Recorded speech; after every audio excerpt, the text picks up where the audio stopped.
The $100 Kelvin's lie that freed me, how I turned his betrayal into a luxury life. He told me the family trip was canceled because money was tight.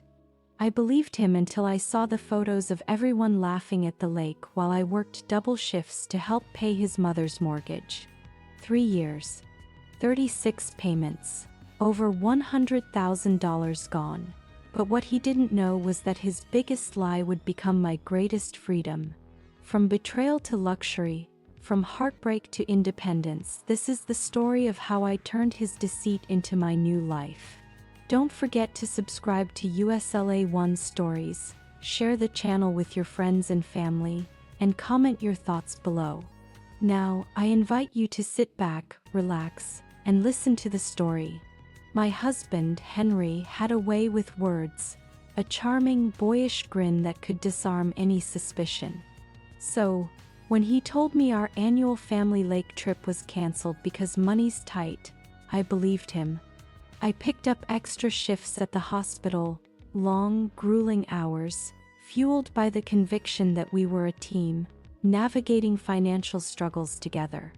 That weekend, while I was immersed in the fluorescent chaos of the ICU, saving lives, he was laughing.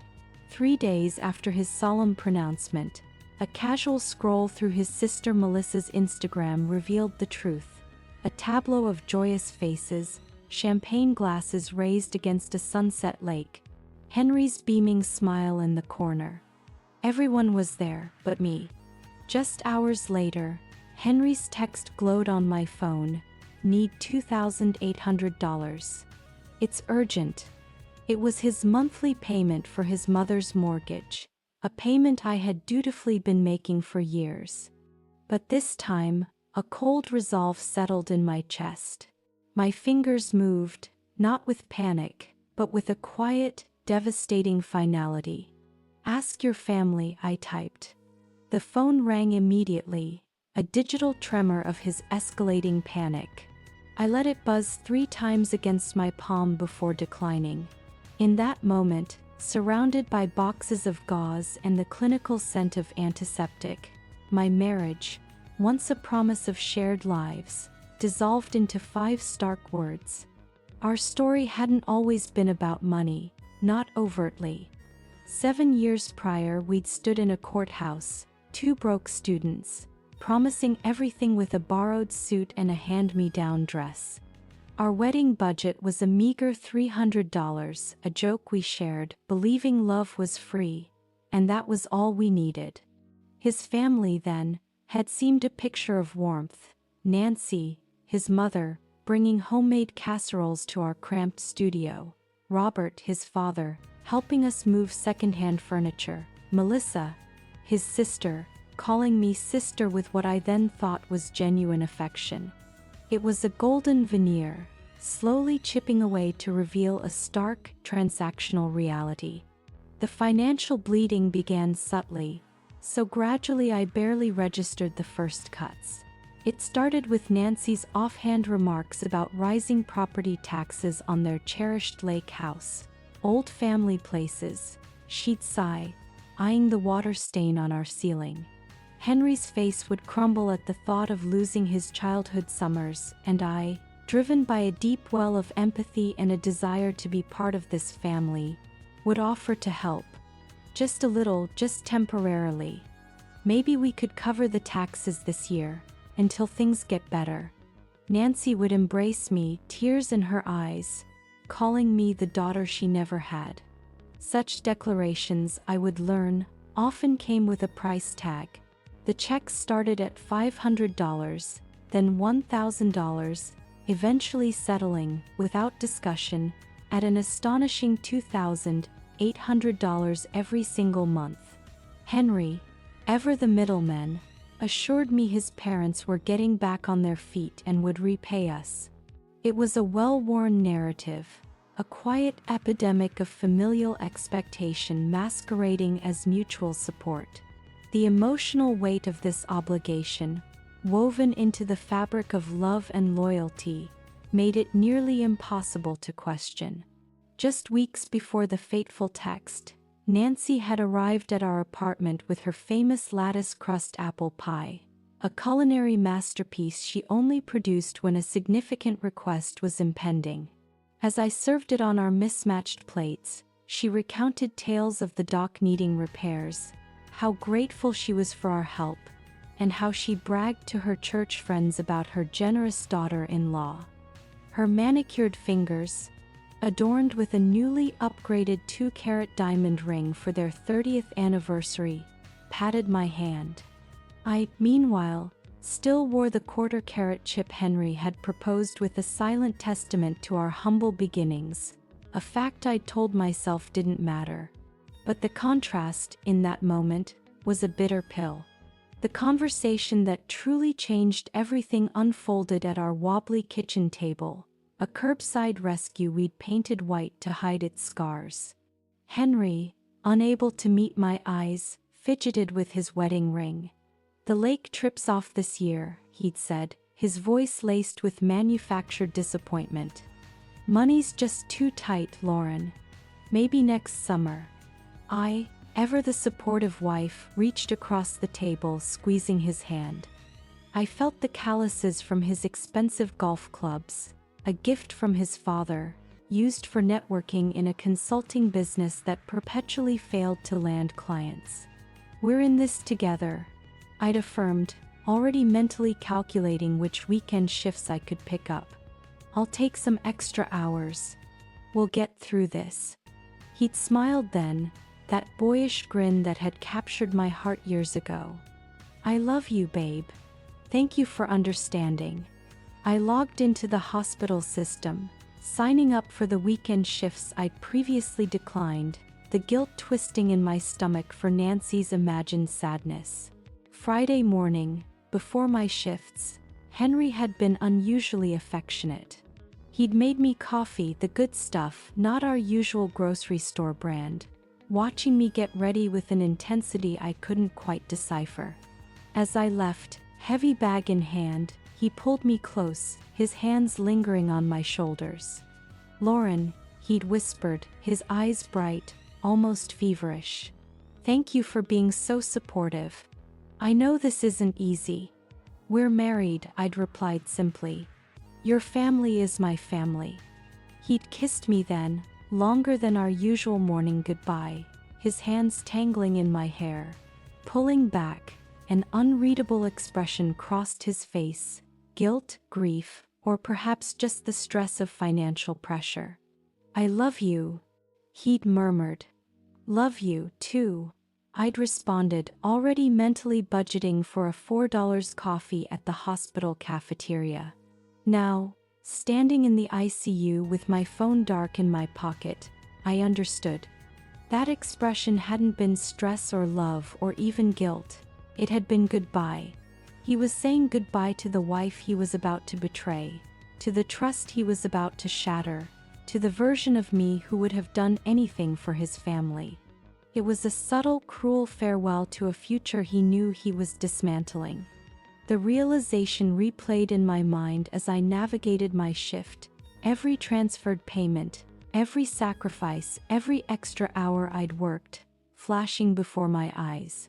$2,800 a month for 3 years, a staggering $100,800. Saturday morning arrived too quickly, a mere 5 hours of restless sleep on our lumpy mattress, alone. Henry hadn't come home. His pillow remained untouched, a silent testament to his absence. Dressed in fresh scrubs, I returned to Street Mary's. 20 minutes into my shift, the trauma bay erupted, a multi-vehicle collision on I-75. 6 cars, multiple criticals inbound. We had 3 minutes. A teenager, unconscious, bleeding from a head wound, was the first through the automatic doors.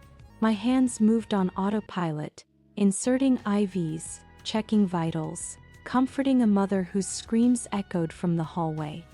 For 6 hours, Henry vanished from my thoughts. Crisis has a way of narrowing your focus to the immediate present. By 7 p.m., exhausted, I finally got a break. The cafeteria was closed. A stale sandwich and weak coffee in the staff break room. My feet throbbed. 12 hours down, 12 more to go. I pulled out my phone, nothing from Henry. But Melissa's Instagram story notification sat there, posted 4 hours ago. Against my better judgment, I clicked. The video loaded slowly on the hospital's struggling Wi-Fi. The lake at sunset, golden light dancing. Melissa's chipper voice. Perfect family weekend. So blessed. Champagne glasses clinked. An outdoor dining setup. String lights twinkling. A table groaning under a feast. Glazed ham, corn on the cob, potato salad, Nancy's famous peach cobbler. Then, the camera swept past the faces. Nancy in a new coral sundress, its Nordstrom tag still visible, her recently dyed blonde hair catching the light. Robert, grilling, beer in hand, Jake with his shy girlfriend. Brian, Henry's college roommate. And there, for 2 seconds in the corner of the frame, Henry, my husband, raising his beer, his wedding ring glinting. He wore the Tommy Bahama shirt I'd bought him for Christmas, the one he said was too nice for regular wear. His face held the relaxed contentment of a man without worries, without guilt, without a wife working herself to exhaustion 40 minutes away. I watched it 17 times, each viewing revealing new, devastating details.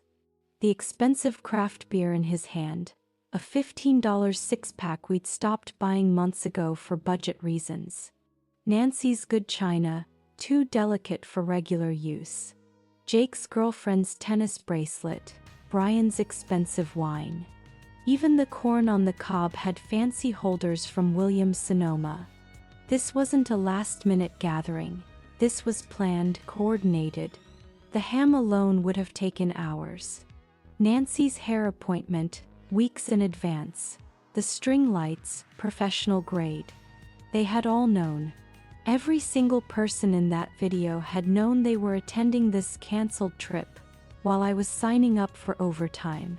My hands trembled as I closed Instagram and opened our banking app. 36 months of transfers. $2,800 on the first of every month. Family support, property tax help, emergency fund. $100,800 in total. I did the math differently this time. That money could have paid off my student loans, bought us a reliable car, funded our own vacations, real ones, where both spouses were invited.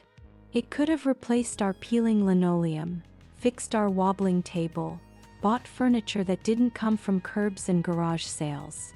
It was a tangible measure of my stolen dreams, 100,000 missed opportunities. Sunday's shift began at 7 a.m. I'd managed 3 fitful hours of sleep in an on-call room, unwilling to drive home. My reflection in the bathroom mirror showed the truth. Hollow eyes, pale skin, the look of someone running on fumes, and the raw pain of betrayal. The day blurred. More patients, more emergencies, more families to comfort while my own fell apart. Dr. Martinez, who'd known me since before Henry, pulled me aside. "You okay, Mitchell? You seem off today." I managed a week, just tired, using my maiden name out of habit. He nodded. "Take a real break. Doctor's orders. At least 30 minutes. No phone, no charts. Just rest." I found myself back in the break room at 6 p.m. Same chair, same view. New Instagram posts. Melissa had uploaded high-resolution photos now. One showed the whole family by the dock, arms around each other. Henry stood between his parents, his smile wide and genuine. The timestamp, Saturday 2:47 p.m. I had been holding that teenager's mother in the trauma bay then, her tears soaking my scrubs. I closed Instagram and drove home through Sunday's empty streets, my 8-year-old Honda wheezing, the check engine light flickering its familiar warning. We couldn't afford to fix it, I'd been told. I turned off the radio, preferring silence. Henry's car wasn't in its spot. Of course not. He was probably still at the lake, sleeping off his weekend of family bonding. I climbed the 2 flights to our apartment, my legs heavy. The apartment was dark, untouched since Friday. His coffee mug sat by the sink, unwashed. The bed was made with military precision, as I always left it. I sat on our second-hand couch in the darkness, still in my scrubs, too tired to shower, too wired to sleep. The weekend replayed, trauma, tears, Melissa's video, $100,800. My phone showed no messages from Henry. Nothing. Monday morning arrived with surgical precision. 7 a.m. I heard his key in the lock. I was at the kitchen table with my first coffee. Henry walked in, carrying a paper bag from the expensive downtown bakery and a carrier with 2 coffees. "Hey babe," his voice bright, cheerful, his face subtly tanned from a weekend on the water. "Brought breakfast. Thought you might be hungry after your shifts."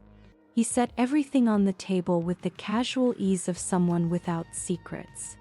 Fresh bagels, cream cheese, lox, probably $30 worth of breakfast for our tight-budget household. He slid a coffee toward me, then leaned in to kiss my cheek. I didn't move away, but I didn't lean in either. "How was your weekend?" he asked, settling into his chair with practiced normalcy. "The shift's brutal." I studied his face like I would a patient, checking for telltale signs of guilt or deception. But Henry was a skilled performer. His brown eyes held steady contact. His smile remained easy. His hands didn't fidget, just a husband asking about his wife's work weekend. "Yes," I said, taking a sip of coffee. "It was perfect. Oat milk, extra shot. Exactly how I liked it. Tough weekend. I'm sorry you had to work," he said, spreading cream cheese on his bagel. "I mostly just caught up on reports. Did some work on the balcony. Got a bit of sun, actually." He gestured to his face with a self-deprecating laugh. "Forgot sunscreen like an idiot." The balcony. Our tiny balcony that barely fit 1 chair, where the afternoon sun hit for maybe an hour if you were lucky. I nodded, watching him bite into his bagel. "Your mom texted." I lied smoothly. "Said she needs the payment today." Henry didn't miss a beat. "Oh right. Yeah, the first already. Time flies. I'll handle the transfer after my shower." He stood, stretching like a cat in sunshine. "God, I'm sore. Must have slept weird. Or spent the weekend water skiing," I thought but didn't say. He headed toward the bathroom, already pulling off his shirt. I heard him turn on the water, then his off-key singing began. Some pop song from the radio. He only sang in the shower when he was completely relaxed, when life was good, when he had no worries weighing him down. I opened our laptop and logged into our joint banking account. The history loaded slowly. 3 years of transactions, line by line.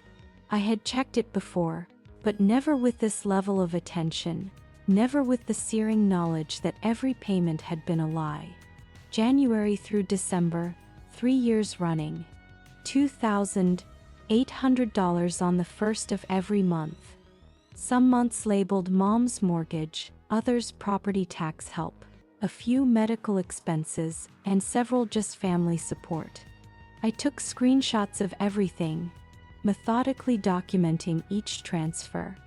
My phone became an evidence folder, organized by date and amount. The shower stopped. Henry would be out in 5 minutes. He was nothing if not predictable. I opened a new browser window and created a separate cloud storage account under my maiden name, uploading everything. The folder was titled simply Truth. By the time Henry emerged, hair damp and smelling of his expensive shampoo, I was back to sipping coffee and scrolling through my phone like nothing had happened. I'm heading to the office, he announced, grabbing his messenger bag. Client meeting at 9. Which client? I wanted to ask. The consulting business that never generated actual income. But I just nodded, playing the supportive wife one more time. Tuesday passed in strange normalcy. Wednesday, Henry acted like nothing was wrong, and I matched his performance. We ate dinner, watched TV, discussed mundane things. He mentioned his parents were doing better financially, maybe wouldn't need our help much longer. I made appropriate supportive noises while calculating how much of my life I'd wasted believing his lies. Thursday changed everything. I was at lunch in the hospital cafeteria, picking at a sad salad. My phone buzzed. A text from Henry. Babe, need $2,800 today. Mom's mortgage is due. Urgent. Can you transfer? I stared at that message. Around me, the hospital hummed with controlled chaos, real emergencies, not the manufactured financial crises of the Hartley family. My thumbs moved across the keyboard with the same precision I used to chart medications. 5 words. Ask your family. The phone rang within seconds. Henry's name flashed on the screen, his panic almost palpable through the digital connection.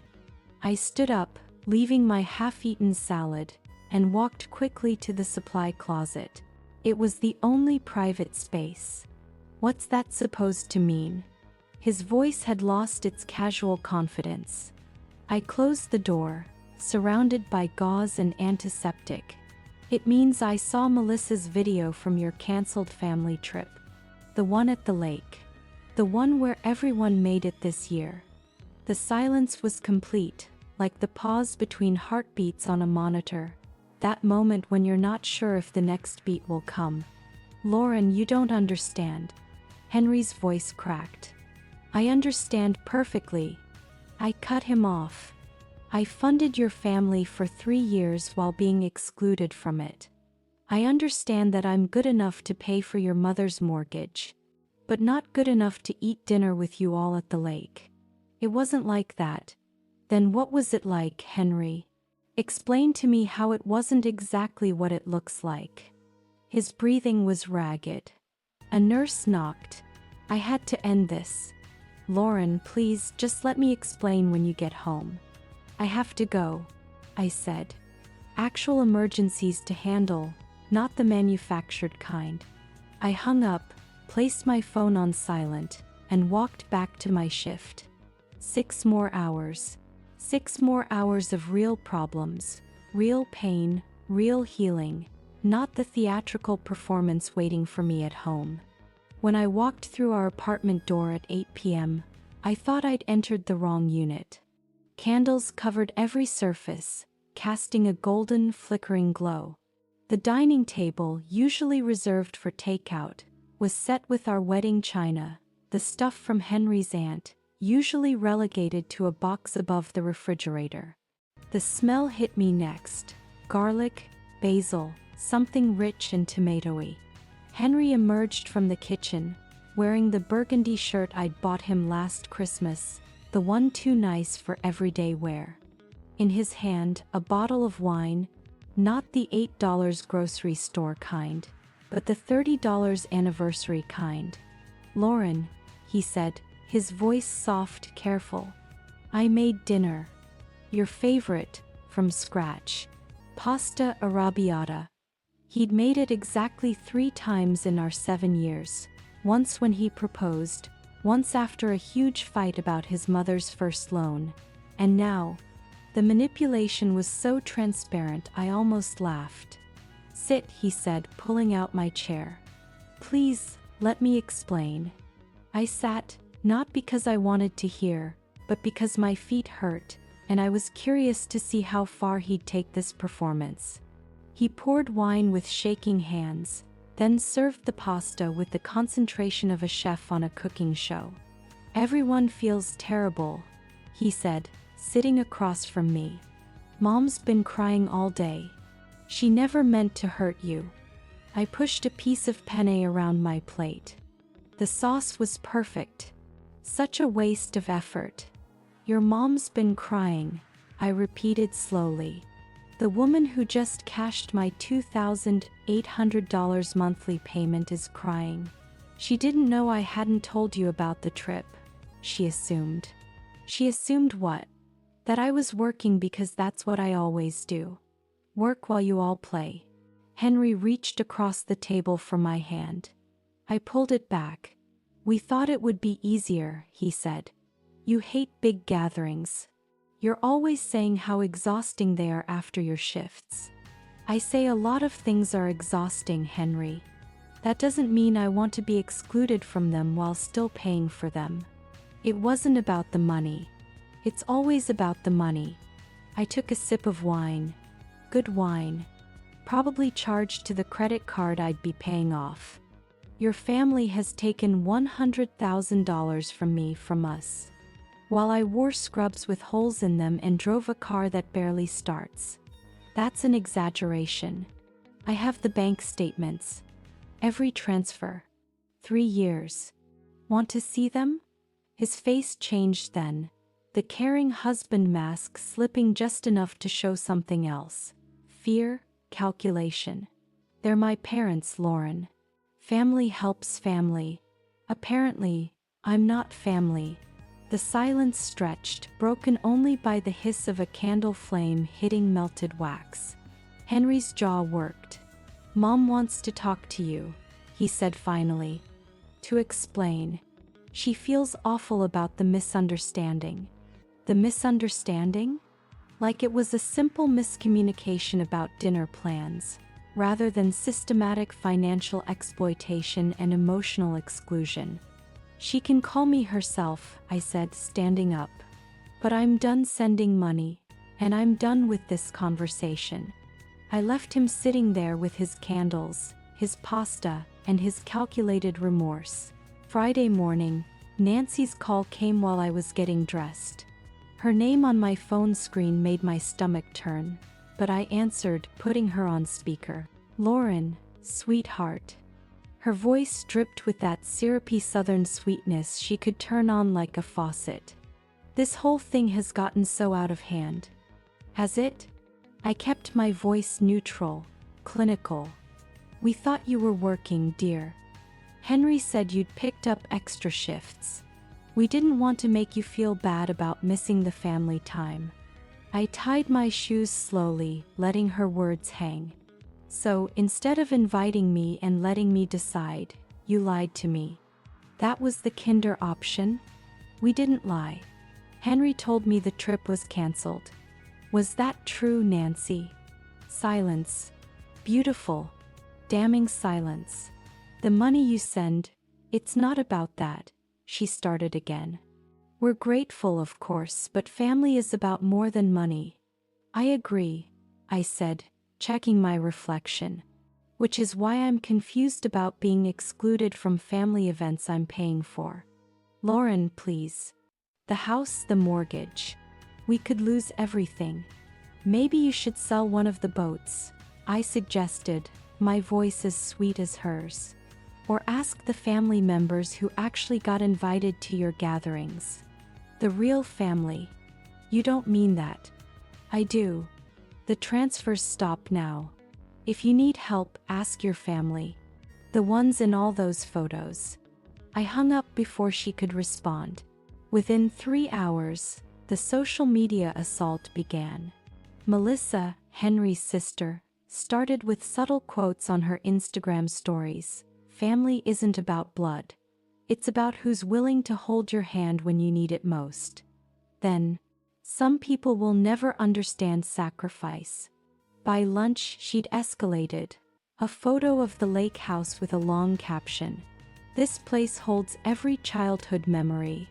Some things are worth fighting for. Real family understands that. Others just see dollar signs. The comments were vicious. Cousins I'd never met called me heartless. Aunts who'd never invited me to anything labeled me selfish. Someone named Barbara, Nancy's church friend, wrote a paragraph about young people not understanding family values. I screenshotted everything before Melissa blocked me, adding it to my growing collection of evidence. That weekend, Jake's texts to Henry started appearing. Henry left his phone on the kitchen counter Saturday morning. The screen lit up with messages from his younger brother. "Your wife is destroying everything. Mom can't stop crying. Dad says you made your choice and now look what happened. Maybe you picked wrong, brother." I photographed each one, my hands steady. Evidence, documentation, proof of who this family really was when the money stopped flowing. Henry emerged from the bathroom, saw me near his phone, and quickly grabbed it. "Jake's upset," he said. "Jake's been unemployed for 2 years," I replied. "Maybe he should be upset about that instead." Monday morning came with a decision I'd been building toward all weekend. During my lunch break, I drove to a credit union I'd researched online, different from our usual bank, no connections Henry could access. The woman who helped me, Patricia, had warm brown eyes and silver streaks in her hair. "I need to open a checking account," I said, "just in my name." Patricia didn't ask why. Maybe she saw something in my face, or she'd helped other women in my situation. She processed everything efficiently, professionally, without judgment. "Will you be making a deposit today?" she asked. I handed her my overtime check, $800 from the weekend shifts at the lake. The irony wasn't lost on me. Money I'd earned while they vacationed was the first deposit into my freedom fund. The debit card Patricia handed me was plain blue plastic, nothing special. But holding it felt like holding a key to a door I'd forgotten existed. I tucked it into a pocket Henry never checked, behind my hospital ID. That evening, I sat at our kitchen table with my laptop while Henry watched TV. I logged into the hospital's HR system and changed my direct deposit information. Starting with the next pay period, my earnings would go to my account. Mine alone. Henry glanced over during a commercial. "What you working on?" "Just updating some work stuff," I said. He nodded and turned back to his show, unaware that I'd just cut the financial cord that had bound me to his family's manipulation. Wednesday, I used my lunch break differently. Instead of the cafeteria, I drove to a small office building. Dr. Sarah Chen's practice was on the second floor, a quiet space with cream walls and a view of a small garden. Dr. Chen, younger than I'd expected, maybe early 42s, with kind eyes behind stylish glasses, made her office feel safe. "What brings you here today, Lauren?" she asked. The words came in a rush. 3 years of payments, the excluded vacation, the lies, the gaslighting, Henry's family treating me like an ATM. By the time I finished, I'd used half the tissue box, and my chest felt lighter than it had in months. Dr. Chen listened without interrupting. "Lauren, what you're describing is financial abuse," she said gently. "It's real. It's valid. And it's not your fault." "I feel so stupid," I admitted. "How did I not see it?" "Because it started small. Because you loved him. Because they were careful to make you feel like you were helping, not being used. Financial abuse is insidious precisely because it masquerades as love and family obligation. And the vacation? Excluding you while taking your money is emotional abuse. They isolated you from family events while accepting your financial support. They made you feel like an outsider while profiting from your inclusion. The validation hit me like a wave. Someone else saw it. Someone professional, trained, objective, saw exactly what they'd done to me. "I've started separating my finances," I told her. "Opened my own account." "That's a huge step," Dr. Chen said. "How does it feel?" "Terrifying," I admitted. "And free." We talked for the full hour. When I left, I'd scheduled appointments for the next month. The $2,800 I'd saved by not sending it to Nancy would cover therapy for quite a while. This was a quiet revolution, a reclamation of self that started not with a bang, but with a carefully chosen debit card. Thursday and Friday, my breaks at work were spent scrolling through apartment listings. Everything close to the hospital was either too expensive or too sketchy.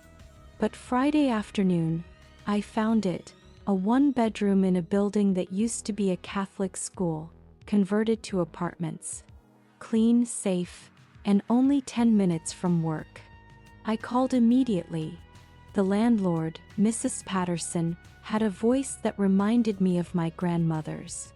"Can you come by tomorrow morning?" she asked. "Say 10. Saturday." I told Henry I was picking up an extra shift. Instead, I drove to the converted school building. Mrs. Patterson, a woman in her 70s with silver hair and knowing eyes, was waiting. "You're the nurse from Street Mary's?" she asked. "Yes, ma'am." She led me up one flight of stairs to a corner unit. When she opened the door, morning sunlight flooded through windows that actually opened. The floors were original hardwood, scratched but clean. The kitchen was small but had a gas stove. The bathroom had a clawfoot tub. "I was a nurse too, Mrs.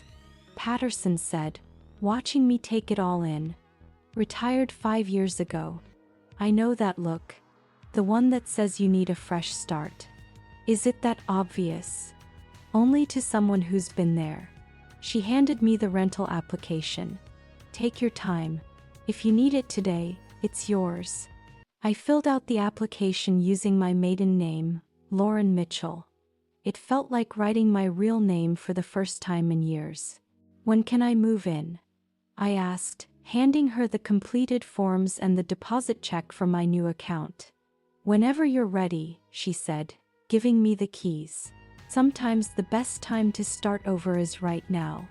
This simple act of signing a lease, of reclaiming my identity, was more potent than any grand gesture of defiance. It was a silent, deliberate act of self-preservation. That night was Henry's monthly poker game with Jake and their friends. He left at 7, kissing my cheek absently, already texting the group about beer preferences.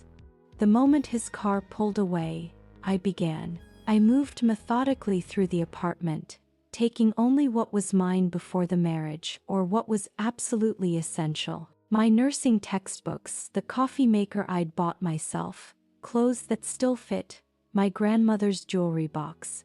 Each item went into boxes I'd grabbed from the hospital loading dock. The wedding china stayed. The wedding pictures stayed. 7 years of accumulated couples stuff stayed. At the kitchen table, I arranged the printed bank statements in chronological order, 36 months of evidence. Next to them, I placed my wedding ring, the tiny diamond catching the overhead light one last time. Then, the note, written in my steadiest handwriting. "I've withdrawn my funding and myself from this arrangement. Your family can support you now." By the time Henry's car pulled into the parking lot at midnight, I was in my new apartment, sitting on the floor with just a sleeping bag and the profound satisfaction of escape. The quiet dignity of my departure felt like a monumental victory. The first voicemail came Tuesday morning while I was checking on a patient, Nancy's number on my missed calls. I listened to it during my break. "Lauren, honey, it's Mom."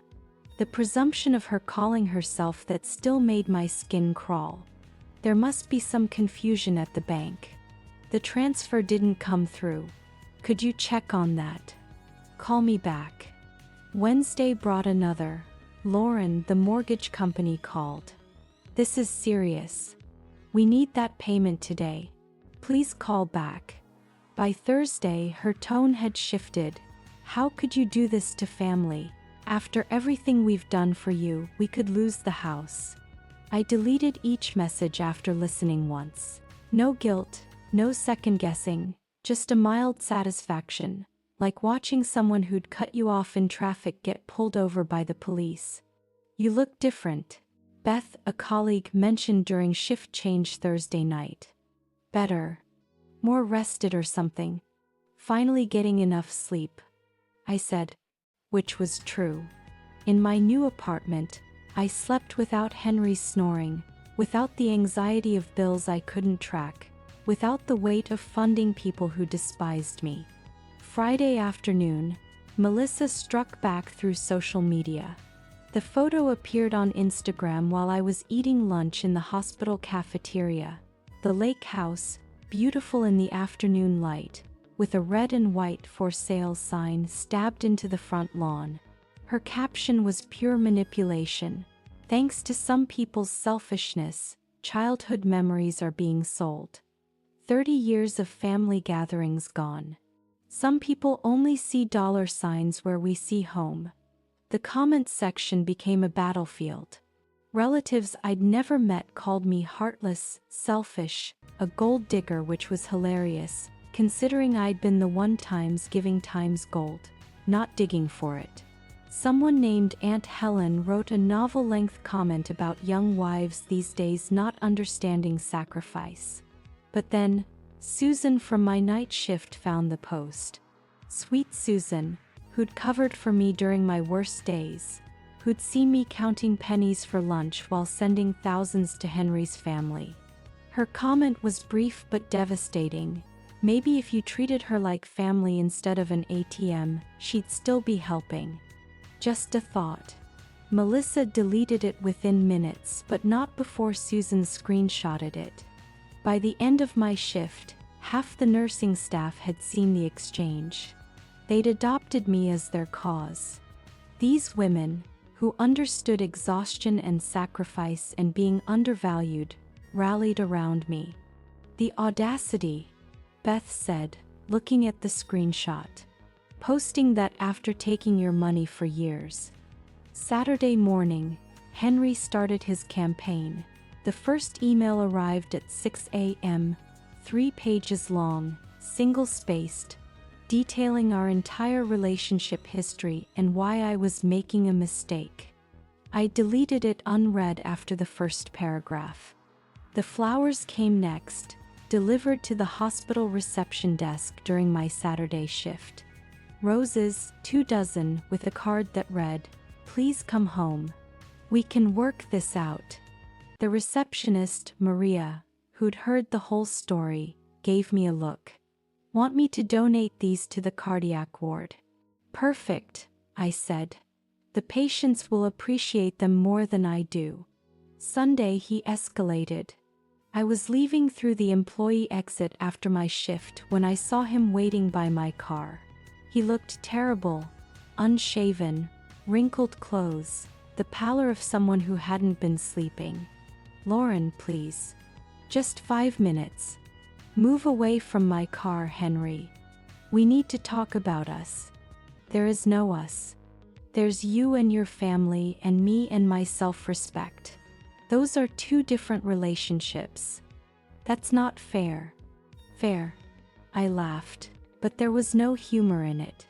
Fair would have been inviting me to the vacation I paid for. Fair would have been telling me the truth about where our money went. Fair would have been treating me like a wife instead of a bank. He tried to block my car door. That's when Officer Johnson appeared. Hospital security had apparently been watching. "Sir, you need to leave hospital property," Johnson said, his hand resting on his radio. "This is my wife, who has asked you to move away from her vehicle. Let's go." As Johnson escorted Henry toward the visitor parking lot, Henry called back, "This isn't over, Lauren. We're married." "Not for much longer," I replied, getting into my car. The nurses at the evening shift change had apparently watched the whole thing from the break room windows. When I went back in to clock out, they gave me a quiet round of applause. Dr. Martinez appeared with a cup of coffee. "You okay, Mitchell?" He'd started using my maiden name without being asked. Better than okay, I said, accepting the coffee. Free. Monday's text from Henry tried a different angle. Jake lost his bike. Had to sell his jackets, too. He loved those jackets. Hope you're happy. Jake, who hadn't worked in 2 years, who'd spent his days riding around on a motorcycle Nancy paid for with my money, had finally met consequences. I took a photo of the new scrubs I'd bought myself, the first new work clothes I'd had in 2 years, and sent it back. I love being able to afford work clothes. Funny how that works. He didn't respond to that one. Through the hospital grapevine, I learned more about the family's collapse. Jake had taken a warehouse job, his first real employment since I'd known him. The lake house had multiple offers, but all below asking price. Apparently, the dock really did need those repairs Nancy had mentioned. Henry had moved back in with his parents to help them through this difficult time, though I suspected it was because he couldn't afford our apartment alone. Nancy left one final voicemail that week. I hope you can live with yourself destroying a family like this. We welcomed you in, and this is how you repay us. I saved that one not out of guilt but as a reminder. They'd welcomed my money, not me. And now, finally, they were learning the difference. I listened to Nancy's voicemail one more time before deleting it forever. Her words, destroying a family, echoed in my empty apartment as I packed for a trip I'd been planning for weeks. 2 months of saving my own money, 2 months of not funding their lifestyle, and I finally had enough for something I'd only dreamed about, a solo trip to Sedona. The Red Rocks had called to me since nursing school, when a classmate showed photos from her vacation there. Back then, I'd promised myself that someday, when I had money, I'd go. Now, I realized I'd always had the money. I'd just been giving it away to people who didn't value me enough to invite me to dinner. The flight was early morning, cheaper that way. I'd learned to appreciate small savings now that I was keeping my earnings. The middle seat didn't bother me. The crying baby 2 rows back didn't faze me. I was flying towards something instead of running from something. And that made all the difference. Sedona in October was perfect. Warm days, cool nights, golden light that made the Red Rocks glow like they were lit from within. I'd booked a modest hotel, nothing fancy, just clean and quiet with a view of Thunder Mountain from my window. That first evening, I sat on the small balcony with a cup of tea, watching the sunset paint the rocks in shades I didn't have names for. The next morning, I started the Cathedral Rock Trail at sunrise. The hike was harder than I'd expected, steep, requiring actual climbing in parts. My legs burned, my chest heaved in the thin air, but I kept going. Other hikers passed me, younger, fitter, but I didn't care. This wasn't a race, this was a pilgrimage. Halfway up, sitting on a ledge to catch my breath, my phone buzzed. I had forgotten to put it on airplane mode. The notification was an email. Nancy had sent something to what looked like every email address in her contacts. The subject line, "The truth about Lauren Mitchell." I almost deleted it immediately. Then curiosity won. I opened it as the morning sun warmed the red rock beneath me. It was 3 paragraphs of poison.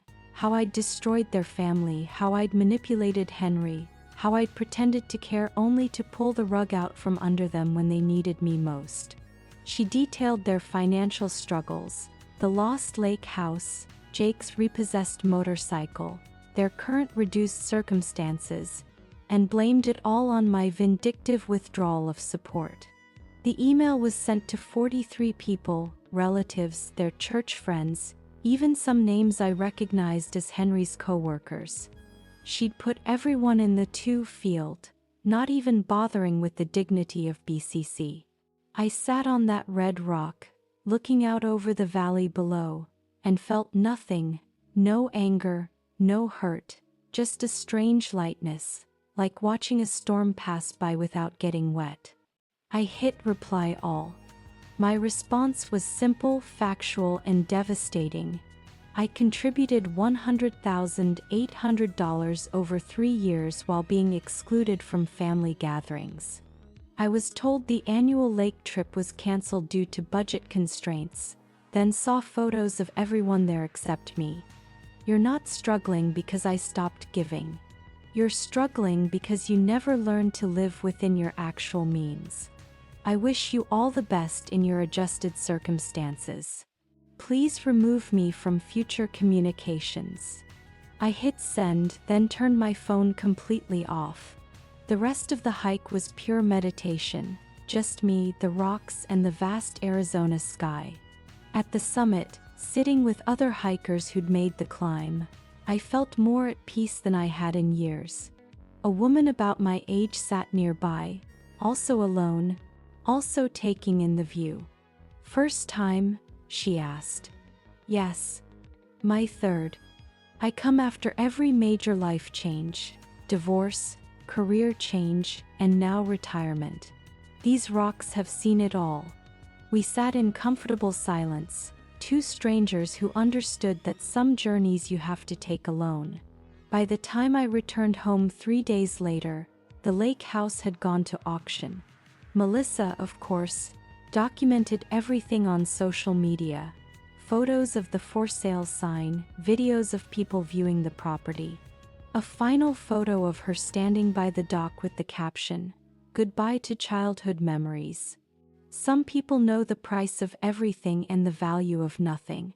I was at work when the actual auction happened, my hands steady as I inserted an IV into an elderly man's fragile veins. His daughter stood nearby, anxious, and I recognized something in her eyes. She'd been following Melissa's posts. "You're the nurse," she said quietly. "From the Instagram posts, the one who..." I kept my focus on my patient, professional calm. "My ex-husband's family did the same thing," she continued. "Took and took, then called me selfish when I stopped giving." "You're brave." "Just practical," I said, securing the IV. "Your father's going to be fine. This medication will help with the pain."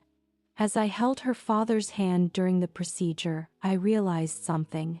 These hallways, these patients, these colleagues who'd rallied around me, this was my real family.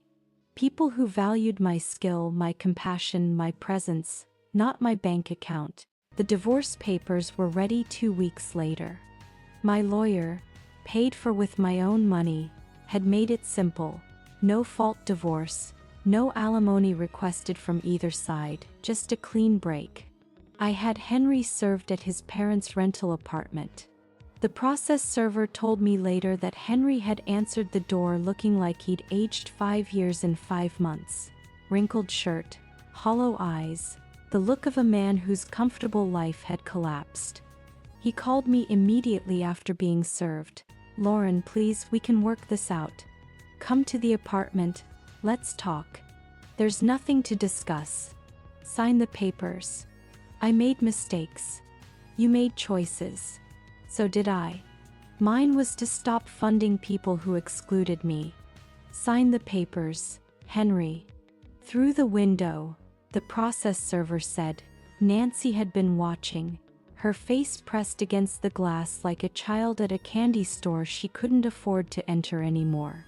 2 days later, the signed papers arrived at my lawyer's office. Henry had signed every page, his signature getting shakier as they progressed. Thanksgiving came 6 months after I'd left. The invitation arrived at my new apartment, fancy cardstock that Nancy must have bought before their financial crisis. "Despite everything, you're still family," she'd written in her perfect cursive. "Please join us for Thanksgiving dinner." The return address was their rental apartment, not the lake house. The dinner would be in a cramped dining room, not overlooking the water. The turkey would be store-bought, not the organic, free-range bird they used to serve. I was working Thanksgiving anyway. Holiday pay was too good to pass up, and the hospital needed staff. But even if I'd been free, my answer would have been the same. I sent the invitation back with a single line written across it: "Family doesn't require payment for admission." Then I blocked every number: Henry's, Nancy's, Jake's, Melissa's, even the cousins who'd called me heartless.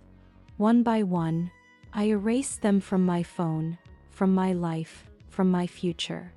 That Thanksgiving evening at the hospital, after blocking every number, I worked my shift with unusual lightness.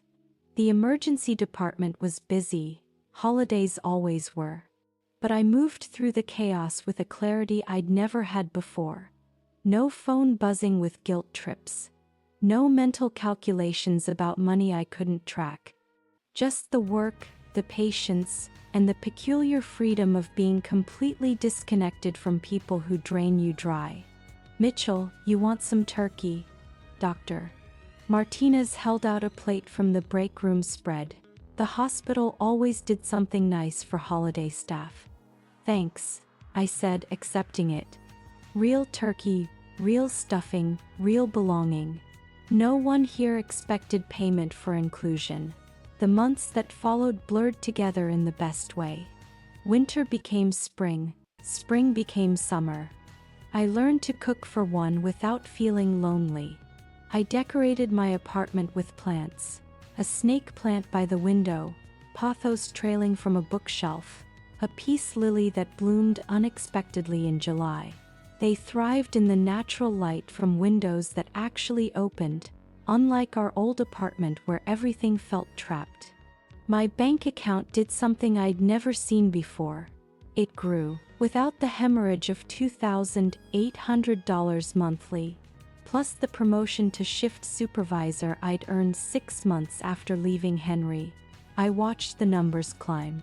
Not dramatically, not wealth by any means, but enough. Enough for car repairs without panic. Enough for new work shoes without guilt. Enough for the occasional nice dinner without checking the price 3 times. The hospital newsletter editor approached me in August. "We're doing a series on financial wellness for healthcare workers. Would you consider writing something?" I wrote about recognizing financial abuse without naming names. About how it starts small, just helping out temporarily. About how it grows, family emergency after family emergency. About how it hides behind love, obligation, guilt. About how it ends when you finally value yourself more than their approval. The response overwhelmed me. Colleagues I'd worked with for years pulled me aside quietly. "This happened to me too. My ex-wife's family did the same thing. I'm still in it. How did you get out?" I started an informal support group. Thursday evenings, my apartment, tea, and honest conversation. We called it Financial Boundaries for Caregivers because nurses, we discovered, were particularly vulnerable to this kind of exploitation. We were trained to help, to sacrifice, to put others first. That made us perfect targets for financial manipulation.